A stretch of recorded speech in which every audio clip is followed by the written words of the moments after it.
So this is USourceMEDIA. I'm your host with the most, Rock Quest, and this is the man of the hour, Benny Sinclair. Hey, What's up, Benny? How you doing today, brother? I'm good, my man. Yeah, all doing good. All doing good. So we understand you you pretty much got your hands in a bunch of different things, from boxing to hip hop music. Tell us a little bit about your journey. Yeah, so let's take it down to the grassroots level. I'm a man of mixed heritage, a very spiritual dude. My mother's born in Germany. We're also part Jewish and Middle Eastern, and my father's Australian born, and he's part Scottish, Irish, and part Nigerian as well. So yeah, and you know, growing up, you know, having mixed heritage, it was hard to kind of know where you fit in. So I found boxing, and boxing gave me some direction and some focus. And then I found hip hop. Well, hip hop was really always with me, but boxing gave me the focus to really pursue my passion and become a rapper as well. All right, that's what's up, and that sounds pretty good. And with the youth in Melbourne out here, how you been involved with the youth out here in Melbourne? Yeah, well, with boxing, you know, you're always training young kids that are getting bullied in school and stuff like that, or kids that are just looking for a positive outlet in some way, shape or form. And I'm happy to be there for them. And yeah, and through my music, you know, like I'd like the kids to learn a message, you know, learn from the rights and wrongs and do better with their life and be inspired by my lyrics. So yeah, so I've been involved through boxing and also through hip hop and stuff as well. I'm also a father as well, so I've got children, so always having to school them, you know. That's what's up, man. How long you been boxing for now? Oh man, it's been a long journey. I started like in the 90s. I was firstly a kickboxer in sort of like, probably started around 94, 95. And then first time I walked into a boxing gym was like 97. And I was just intrigued with the rhythm of the sport. You know, first time I walked into the gym, you could just hear that speedball going in the background like a drum. You could hear the rope skipping like a snare, and then the big heavy bag like a big, you know, bass drum and people sparring, and I just enjoyed fighting. To be able to walk into the gym and do it in a place where you can fight with someone and then shake hands and embrace afterwards, to me it was just the dopest thing out, man. So it sort of got you straight away. It got me, man. It got me. And that's what's up. And yeah, so you know, I fought, and I fought as an amateur, and yeah, and went on and pursued it again later in life. So do you believe the urban music scene out here in Melbourne caters enough for independent artists? Well, it could cater for them a lot more. I'm not saying it doesn't entirely. It does a little bit, but it could do a whole lot more. It seems like, you know, it's always been the case in Australia, seem to hang on to a very few, and there's a lot of talent. So the few that actually break through, compared to the amount of talent, sometimes it doesn't quite add up. It'd be nice to see a lot more going on out here. You know, hip hop's the biggest music in the world, and it's a big part of my life.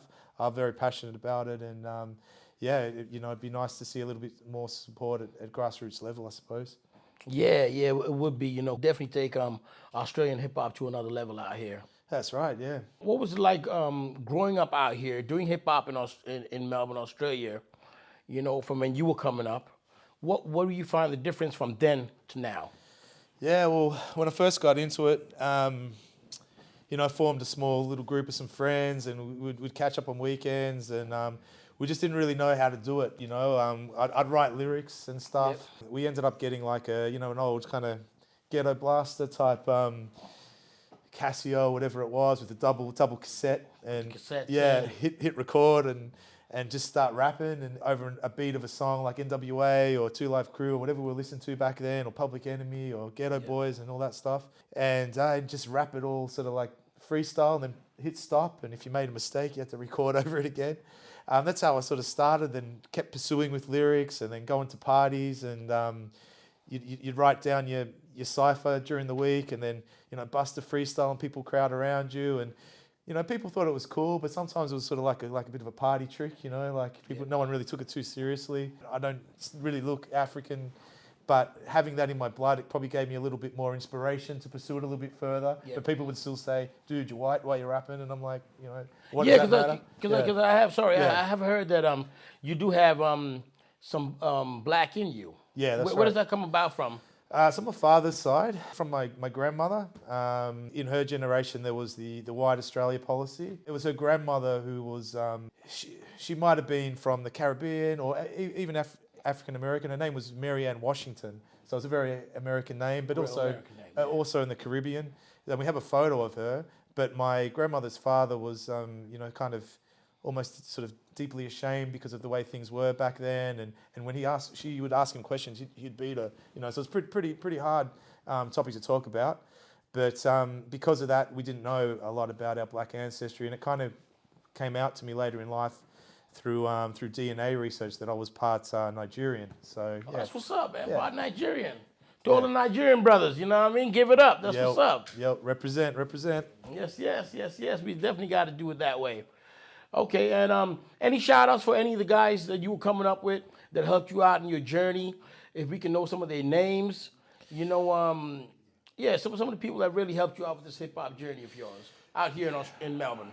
Yeah, well, firstly, there was Merv the Perv, and we used to be in a group called Bouncer, and we started recording tracks in the early 2000s. He was the first guy to really look through my notepads and say, hey, man, this, you've got a bit of talent here, let's do something with this. And we started putting stuff in his computer, just like live demos, recording it with mics just over his computer and stuff like that. And then, I guess a bit of love from the old Obese crew. There was Pegs back there, and he did a track, and we had like Billy Bunks, Alacor, Blades, just the general love we got back in those days. And then, moving into the next journey, we had people like Fella B, even, who like kind of, was always kind of putting out the word and connecting. And he's definitely done some big things out here for Melbourne hip hop and graffiti. Yeah, and 100%. Getting involved with his movement and hip step and all that sort of stuff as well, and running some shows. So yeah, big shout out to him. And then, with the new stuff, we just had some love from people like, Gypsy Brown, Leighton Hemmer,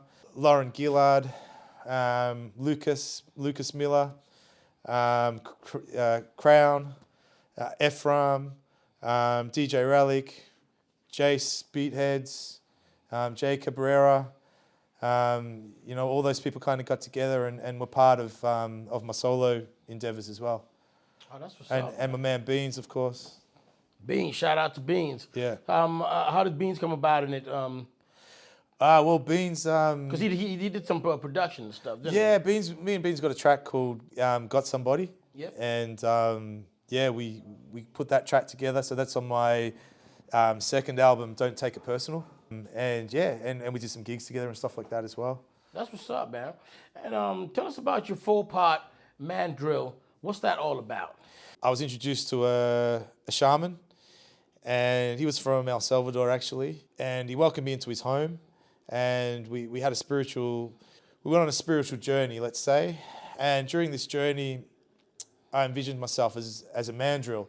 Now, to put things in perspective, the word, some people might not know what a mandrill is. And at the time when I saw this vision, I didn't either. It was basically a primate, those bright monkeys with the colourful face. Yep.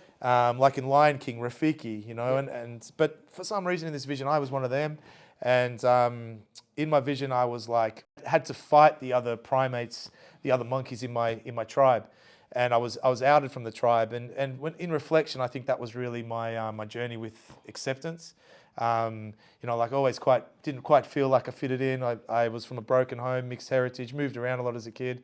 But during the vision, I had to kind of fight my way back in and earn their respect, so to speak. Yep. And I didn't have it all my way during this experience, but eventually I got there, and then I climbed a tree, fought my way back in and climbed the tree, and I found paradise, and I was completely relaxed. It ties in spiritually to my heritage as well. The mandrills come from equatorial parts of Africa, West Africa.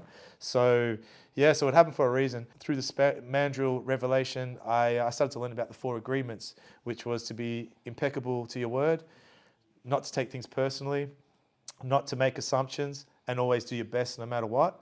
And they're the agreements basically that I live by, and also that I've used as a foundation for my music and inspiration towards this solo project I've been working on since 2017. That's pretty deep, man. That's deep. You're a deep man. Thanks, brother. Yeah, That's what's up. What's up. What's your ambitions with your music? What's next, and what do you really want to do with your music? Yeah, well, firstly, we got a new album that's about to drop, and it's called The Best. It's the best you've heard of me yet. I would like that to really get out and get heard and be understood by people. I'd like it to reach all the corners of the globe. Nice. And, and for people to appreciate, the art and the craft and what goes behind it. And to inspire the youth and inspire anyone really that, wants to do a little bit better for their life and get themselves back on track, because that's what my music's all about, learning rights from wrongs and doing what's right and doing what feels good in here. 4 years ago, I signed on with a new crew called Round 2 Music. So this will be my first release through Round 2 Music. That's awesome, man. Now, to my knowledge, you went out to the States to do some music out there with some people. How did that come about? Yeah, well, through boxing, I made some contacts and we met some people over in California. And look, it took a while, but I got to meet this guy who owned a record label, and I was sending him some tracks, and then eventually, it took a few years actually. There was a track he liked. It was about boxing called "Nothing Comes Easy," and when he heard this track, he called me up straight away and said, "Hey man, we're going to play this on radio." Our label Round 2 Music sponsors a radio station called KCAA Radio in Southern Cali. So they played the track, and it was reviewed by the legendary OG of hip hop, Kid Frost, and he said he gave us thumbs up basically, and said it's cool. After that, I kept working on the album Assumptions. I was on my third album already. So The Impeccable Word, Don't Take It Personal, and then Assumptions. So as we're working on Assumptions, Nothing Comes Easy was the first track on Assumptions. So we had to finish the album. So we finished the album. And then we put it on college radio in the States, and we got up to number 21 spot on the college charts. KCAA radio started to play more of my songs, and then I got the call, say, "Hey man, we got to get you over here." Got myself a ticket, got over to LA, and as soon as I arrived in LA, basically they rolled out the red carpet, looked after me, put me up in a hotel, took me in with their families and stuff like that as well, and studio every day. We're out there for like 2 weeks in the studio, like flat out. We recorded, laid down 4 tracks. The first track in Cali, we've already released that in 2020. And then the next 3 tracks will feature on this new album, The Best. All right, that's what's up. So let's hold up for a quick break. We'll get back to this conversation in no time. All right, sounds good. There's no place in my world, 'cause nothing comes easy. All my life not new to me. Been around the block before you cross the street. Sitting with the man of the hour, Benny Sinclair, and we were actually talking about your adventures in the States and how everything started up over there and how it went about. Just let us know a little bit more about it. Yeah, so the initial idea by the boss of Round 2 Music, Charlie Perez, was for me to do a collaboration with DJ Bobby B. Now, DJ Bobby B is a rapper by the name of Sugar Free. So, Sugar Free, wow. Yeah, it's his DJ. It's his main DJ. So he rocks all the shows, all those big shows around the States with Sugar Free, and all that West Coast crew, like you name it, like from Snoop Dogg to The Game to Exhibit to so you DJ hanging Quick. Out with the big boys. Well, Bobby B certainly is, man, and yeah, so we got over there, and me and him were like long lost homies, man. We're around about the same age. And I know all you guys would love him out here too. He's a really, really chill dude, Mexican-American guy. We had the chemistry there when we hit the studio, and Bobby B was on the cuts and scratches and a little bit of vocals as well on some of the tracks. And they were produced. We also had a producer while we were there, and his name was Jay Stank. And Jay, he's been around a long while as well. And the co-owner of the label, Melanie Andrews, she has written songs with like the likes of Janet Jackson, Earth, Wind and Fire. They're the first few names that come to my head, as well as many others. And the guy, the engineer, Paul Arnold, that's working on the album, he actually engineered the first Tupac song I'd ever heard in my life, Me Against the World. Oh, damn. Yeah. So the engineer is working on your stuff as well. He's working on that stuff. We've released one single called In Cali In Cali, okay. Yeah, which dropped in 2020. But we got 3 more tracks that were recorded there to drop on the new album, The Best. There's some good news, but there's a little bit of sad news as well. Before we get to the sad news, Yeah. I'm excited. When we get a chance to hear the next 3 songs, when are they going to drop? We're looking at about mid this month, so we haven't got a firm release date. The release date's actually been pushed back a little bit just because the mastering is taking a little bit longer and some clearances and stuff like that, some technical dramas, so to speak. But yeah, it's well in the works. I spoke to the boss last Saturday, and he said about 2 weeks' time. So we're expecting an August drop before the end of the month. August of this year, it's going to drop. That's right. That's exciting, man. Yeah. That's something really, really big. Yeah, interesting last few years you've had with yourself. You know what I mean? You get that smell? That smells real good, don't it? Man, yeah, it's a sweet smell, man. I don't know what it is. It's about that time for a coffee. Yeah. Nice. Please join me. Cheers, brother. Cheers, my man. Cheers.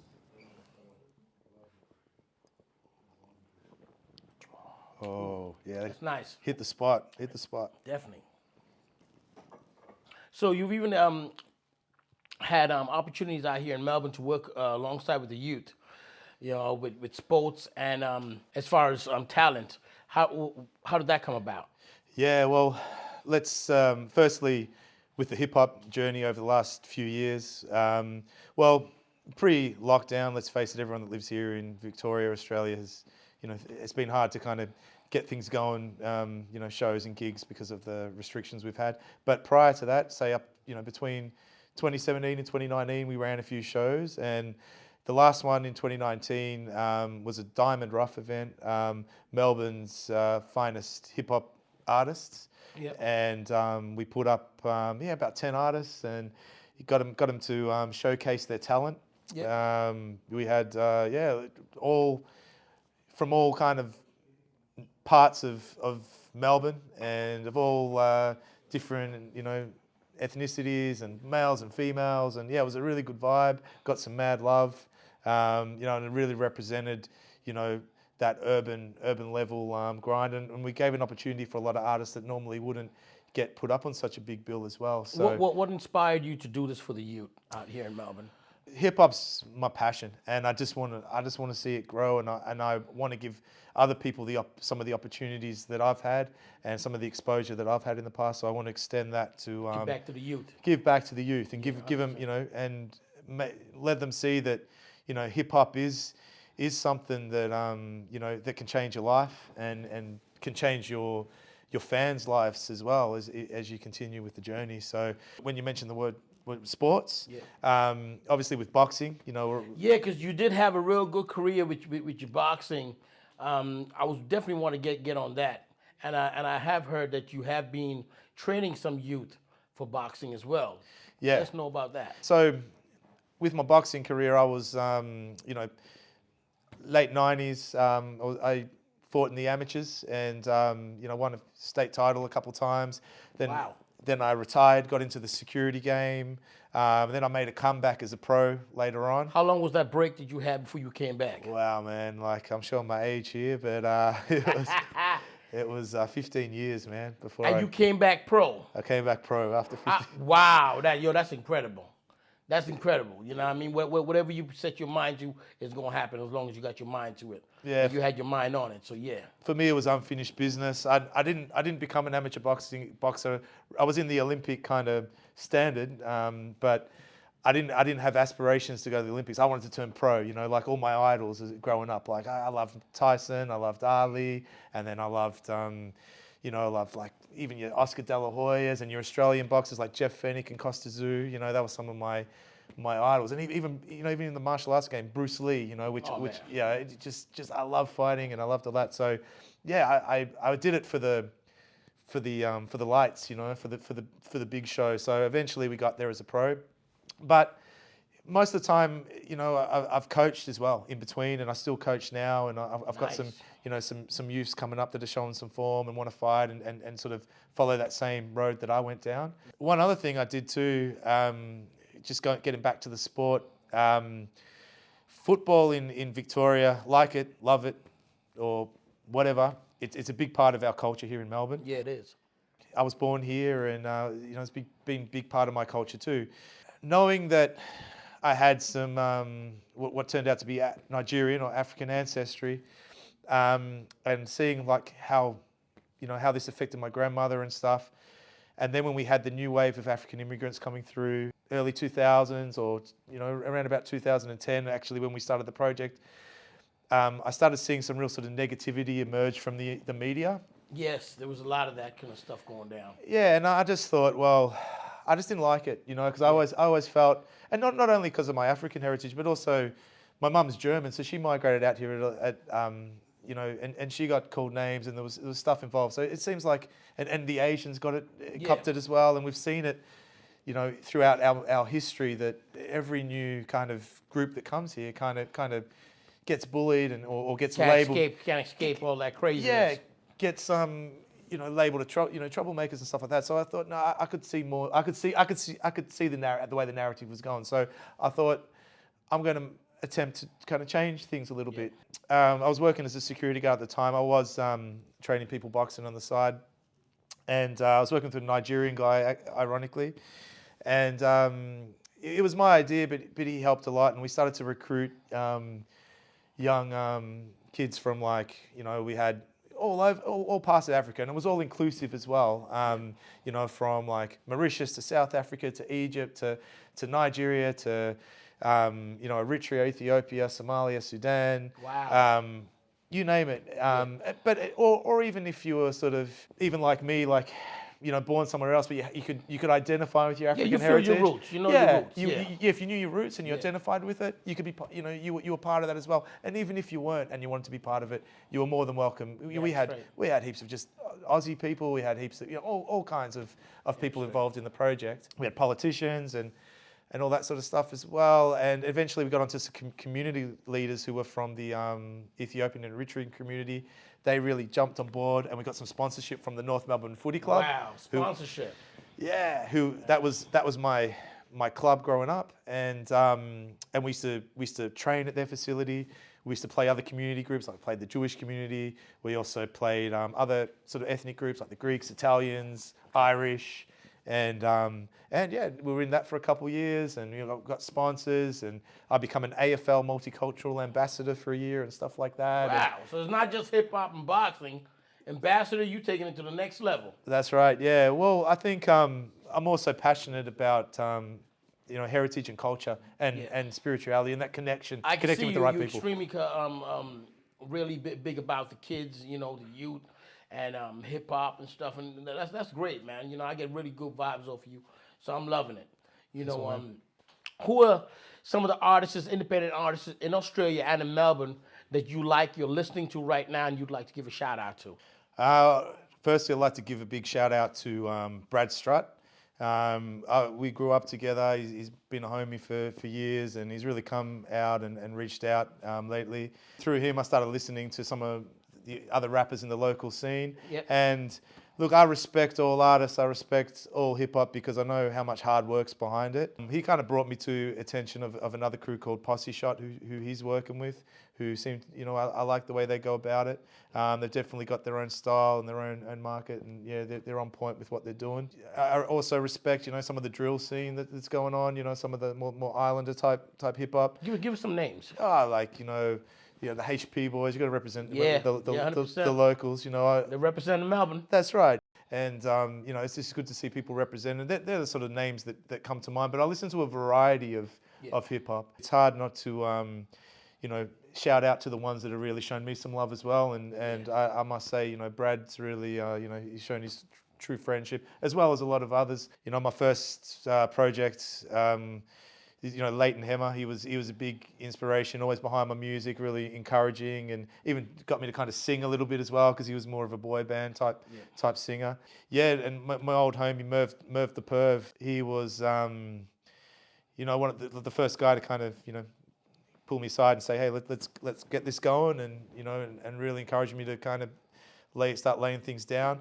And the current producer I'm working with, CJ Dolan as well, because he helped us actually finish the project that we started in the States. Because what had happened? Did something? We're in the States. It was January 2020, so we all know what's happened in the world. But before that, I flew out back to Australia on what was Australia Day, January 26th. But it was a January 26th in LA. So Australia because we're on the other side of the globe. It already clicked over to the 27th, but it was just Australia Day in LA. So we laid down our last track, which you're going to hear soon on the new album, and we decided to kick back a little bit on that day and relax and party a little bit. Nothing too, more of a bonding experience with Jay Stank and Bobby B. And we didn't leave the studio till like 4 a.m. Now, Bobby's he's got a big SUV, driving on the freeway, and Bobby, you all right, man? Yeah. Oh man, I should have worn my glasses. I'm like, glasses? I wasn't concerned about the glasses so much, but the fog was so thick that we couldn't see like a couple meters in front of us. Yeah. He actually nearly kind of veered off into one of those parting walls on the freeway, and quickly got himself on track, and we got off the right exit, and he dropped me back at the hotel. I went to sleep. I woke up about 10 a.m. the next morning, and I looked at my phone. I saw the news. Kobe Bryant's helicopter, had the tragedy. Had the tragedy. What happened was our studio, where we're recording the music at Legacy 2 Studio, which is part of Round 2 Music. Yep. The airport where Kobe Bryant's helicopter took off from was like walking distance from our studio. So we would kick back after recording a song outside, and we'd just see the plane sort of flying in above our head. Yeah, and it was scary sometimes too. It was plain to see that pilot shouldn't have taken off. The conditions were so bad that morning. That was just an unusual sort of sign. Then I come back to Melbourne, got over the jet lag and stuff, and we kind of got into kind of early. How long were you out there in the States for? It was like almost 3 weeks, 3 weeks. About 3 weeks. Yeah, but it was pretty much just work. Yeah. We're staying in a hotel in near Ontario anyway. Okay. Rancho, and it was just to and back from the studio. I went maybe shopping a few times, Foot Locker, whatever, and did my thing. You were out there to work. I was out there to work. Yeah. Yeah, you were there to put in that work. That's right. That. Yeah, and I ended up signing a 4-year deal with Round 2 Music. Wow. So you were out there for 3 weeks. You signed a deal. You recorded. You did a bunch of things in 3 weeks. That's great. Yeah, man. That's big. Yeah, well, just put my head down, worked, and it paid off, so to speak. Smart work always pays off. Thank you, my man. You know what I mean, for real. My question to you is, with this whole music journey, who was the first person you heard in hip-hop that made you feel like, I like this, I want to be a part of this? Who's the first person you heard and the first song? Yeah, it makes me laugh sometimes when I think about it. I was just driving along with my stepdad, and it was mid-'80s, I think it was about 88, 89, and this song came on the radio. I'm like, whoa, what is that? Turn it up. And it was Wild Thing by Tone Loc. That's what's up. Yeah, man. And the minute I heard that track, I just knew I had to be part of it. I had to be part of the movement of the culture. I had to be part of the movement. I had to be part of the culture. Make my own music, and you were stuck. I wanted other people to feel what I felt at that moment. I hear you. So we do expect your album to drop. You were saying in November, was it? No, we're gonna August. August sometime. Yeah, so it has been pushed back a little bit just because of some mastering complications, but. Yeah, look, we're onto it, and also like the communication from Australia to the States, and it's everything. It's hard work sometimes, but the boss, CEO of Round 2 Music, Mr. Charlie Perez, has confirmed, 2 weeks we're gonna have that album dropped on all digital platforms.